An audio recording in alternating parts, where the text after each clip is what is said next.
know why they're even wasting their time.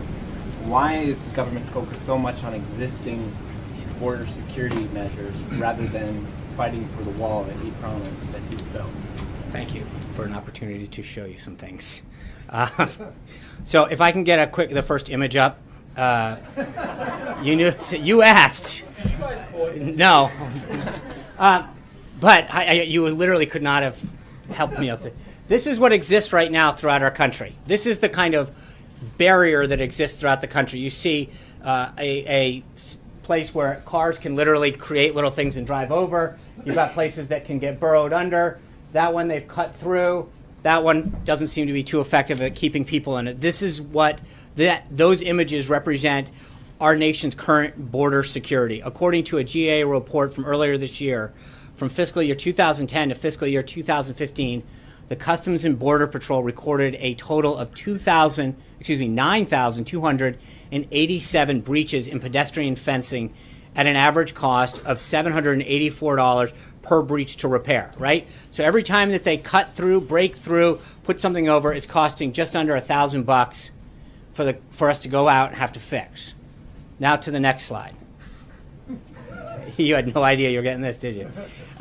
So the bill that is about to get passed, Title VI, which pertains to the Department of Homeland Security's funding on additional appropriation, states that an additional $497.4 million, quote, for procurement, construction, and improvements. Of that total, $341.2 million are to, quote, and this is literally what it says in the bill, to replace approximately 40 miles of existing primary pedestrian and vehicle border fencing along the southwest border using previously deployed and operationally effective designs such as currently deployed steel bollard designs that prioritize agent safety. So that's your answer, Charlie. Hold on. So hold on. Let me just, we have a porous border right now with broken fences, things that can be cut through, places that can just literally be driven over. And to replace this with 20-foot high Ballard wall will protect our country, something that the DHS has designated the most effective way to do this. So that's what we got out of this bill. Just one question about the photos. Are those photos of fences or walls? That is called a Ballard wall. That is called a levee wall. So that's the wall that No. There are various types of walls that can be built. Under the legislation that was just passed, it allows us to do that. As we've mentioned, that is called a levee wall on the left. That is called a Ballard wall. Huh? So that's not a wall, it's a levee wall? That's what it's actually called. That's the name of it. It is called for fencing, not wall.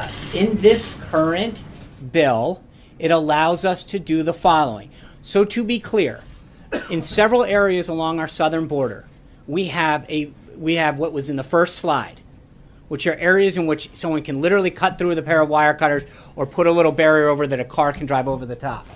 Okay, what we've done is taken the tools that we have to replace, and if you look at that one in particular, you've got a chain link fence is what is currently at our southern border. That is literally down there now. We are able to go in there and instead of having a chain link fence, replace it with that Ballard wall.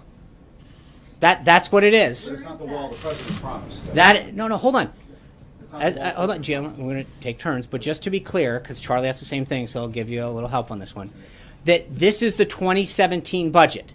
The president, this is a down payment on what the president is going to prioritize in the 2018 budget that starts October 1st. And as I mentioned to John Roberts, the idea that we even got a shot at this is something that should have been done last term under President Obama. We have an opportunity to use the last 5 months of the FY17 budget to get the president's priorities jump-started. So he is using the current bill to get his priorities moving and put it down. To answer the question, it is currently being built in Naco, Arizona, Sunland Park, New Mexico, and we are going to be starting to do this in San Diego, El Paso, and Rio Grande Valley. Just telling supporters, the president's supporters, to be satisfied with this existing tough guy fencing until he's ready to build the wall. No, what I'm telling anybody is that the president said he was going to build a wall, and he's doing it. And he's using the best technology, and what the Department of Homeland Security under Secretary John Kelly says